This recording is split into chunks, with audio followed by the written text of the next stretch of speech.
में खुला बीएसपी का खाता, रात भर होता रहा ड्रामा। सीट जीतने के बाद भी नहीं दे रहे थे सर्टिफिकेट। मायावती ने घुमाया फोन और पलट गया खेल।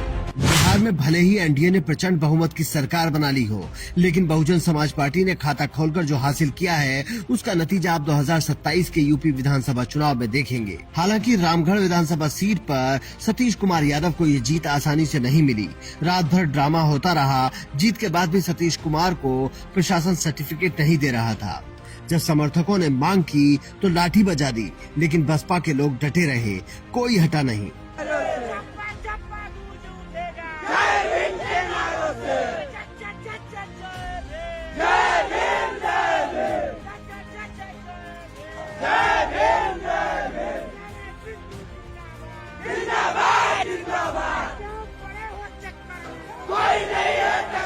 राज्यसभा सांसद रामजी गौतम से लेकर मायावती तक ने ट्वीट किया, तब जाकर बात बनी।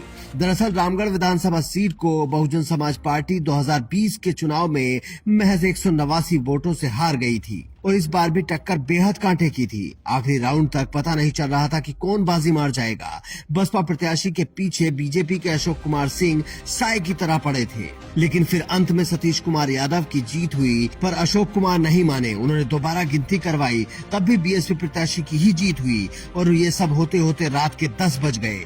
लेकिन जीतने के बाद भी प्रशासन ने सर्टिफिकेट नहीं दिया, जिस पर बसपा के समर्थक भड़क गए और पुलिस ने लाठीचार्ज कर दिया। लाठीचार्ज किया जा रहा है, लाठीचार्ज किया जा रहा है, गोली भी चला रहे हैं लोग, और लेकिन कोई भागेगा नहीं। आज गिरफ्तारी हम देंगे। हम सरकार से डरते नहीं हैं। ये बात हम सरकार को बताना चाहते हैं। ये देखिए सारे लोग, चाहे कुछ भी हो जाए, हम लोग सरकार जितना कर ले, पथराव भी हुआ है, लाठीचार्ज भी हुआ है, जनता की तरफ से पथराव और सरकार की तरफ से लाठीचार्ज, गोली भी छोड़ा जा रहा है, हवाई फायर कर रहे हैं। ये जताना चाहते हैं कि हम डर रहे हैं, लेकिन हम डरते नहीं हैं। सरकार को बता देना चाहते हैं, अगर रामगढ़ सीट से पिंटू यादव के साथ नाइंसाफी हुई तो हम लोग जान देने के लिए तैयार हैं, लेकिन पीछे नहीं हटेंगे। जो लिखा होगा वो किस्मत में होकर रहेगा, लेकिन हम लोग डर के से पीछे नहीं हटने वाले। हम बता देना चाहते हैं। इसी तरह की तस्वीरें रात भर रामगढ़ से आती रही और दूसरी तरफ बसपा की लीडरशिप भी जागकर अपने विधायक के साथ खड़ी रही। पहले रामजी गौतम ने ट्वीट किया, जिसमें उन्होंने लिखा कि कैमूर की रामगढ़ सीट जीतने के बाद भी वहां का प्रशासन हराने के लिए आमादा है। 123 वोट से जीतने के बाद भी दोबारा वोट काटे, फिर भी 38 वोट से जीत गए, लेकिन सर्टिफिकेट नहीं दे रहे। पिछली बार भी रिकाउंटिंग में 161 वोट से हराया गया था, फिर वही करने जा रहे हैं। इसके बाद बहन जी ने तुरंत उनसे रिपोर्ट मांगी और स्थानीय नेताओं से भी संपर्क किया।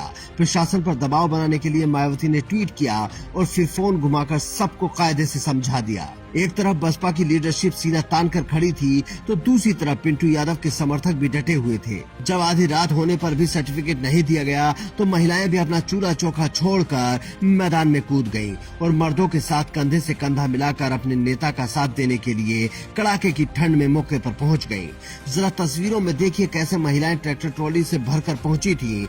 इन सब लोगों के प्रयासों की वजह से ही पिंटू यादव को मात्र 30 वोटों से जीत मिली।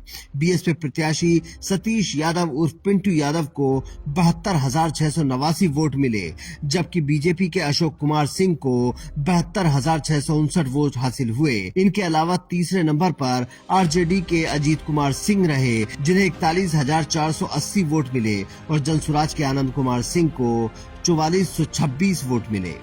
इस सीट का इतिहास जानकर आपको हैरानी होगी। 2020 में भी यहाँ इतना ही टाइट चुनाव हुआ था। उस वक्त आरजेडी के सुधाकर सिंह ने जीत हासिल की थी। रामगढ़ सीट पर तब भी हार जीत का अंतर मात्र 189 वोटों का रहा था। चुनाव में उन्होंने बीएसपी उम्मीदवार अंबिका सिंह को हराया था। इस चुनाव में 64.13% मतदान हुआ था। चुनाव में 32.4% वोट पाकर आरजेडी नंबर 1 रही थी। लेकिन इस बार सारे समीकरण बदल गए थे।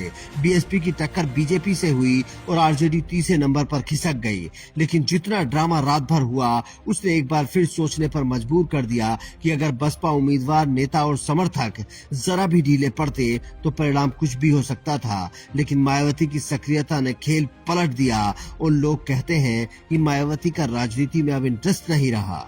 Bureau report, Indian news.